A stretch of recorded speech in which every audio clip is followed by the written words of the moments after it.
పెసరపప్పు చారు తాలింపు పప్పు చేసాము. ఇప్పుడు నార్మల్గా పెసరపప్పు ఉడకపెట్టి ఉత్తిపప్పు చేసుకోవడం ఎలా చూద్దాం. దీనికోసం మనం పెసరపప్పు 1 గంట క్రితం నానబెట్టుకోండి. అప్పటికప్పుడు కూడా మనం వాష్ చేసి వండుకోవచ్చు.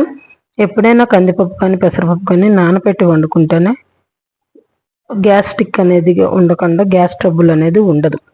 పప్పులు తినేటప్పుడు పప్పును మెత్తగా ఉడకబెట్టి పక్కన పెట్టుకొని ఒక ప్యాన్లో 1 స్పూన్ నెయ్యి తీసుకొని ఒక వెల్లుల్లి ఇలా పీల్ చేసేసి సన్నగా ముక్కలుగా తరుక్కొని పెట్టుకోవాలి. ఒక 4 పచ్చిమిర్చి చీలికలు చేసి ఉంచు. ఆ నెయ్యిలో వెల్లుల్లి రెబ్బలు వేసి గోల్డెన్ కలర్ వచ్చేదాకా ఫ్రై చేయాలి. ఫ్రై చేసిన దాంట్లో మనం చీలికలుగా చేసి పెట్టుకున్న మిర్చి బారు చీలికలుగా చేసి పెట్టుకోవాలి. కొంచెం కొత్తిమీర వేసుకోవాలి.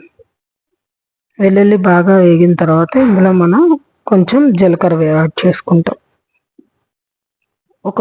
ఒక హాఫ్ స్పూను ఇంగువ,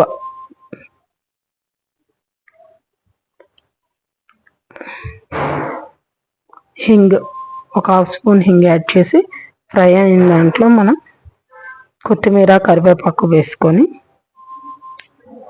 మనం పప్పులో సాల్ట్ వేసుకున్నాం కదా, ఆ ఉప్పు సరిపోయిందో లేదో చెక్ చేసుకొని తాలింపు ఆ పప్పులో కలిపి తిన్నాం. జీరా రైస్కి కానీ నార్మల్ రైస్కి కానీ పూరీల్లోకి కానీ చాలా బాగుంటుంది.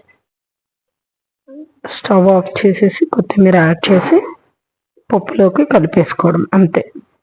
ఉత్తిపప్పు రెడీ. ఇందులో ఎటువంటి కారం కానీ వేరే ఎటువంటివి వేయరు. టేస్ట్ చాలా బాగుంటుంది. పిల్లల లంచ్ బాక్స్లో 2 మినిట్స్లో అయిపోతుంది.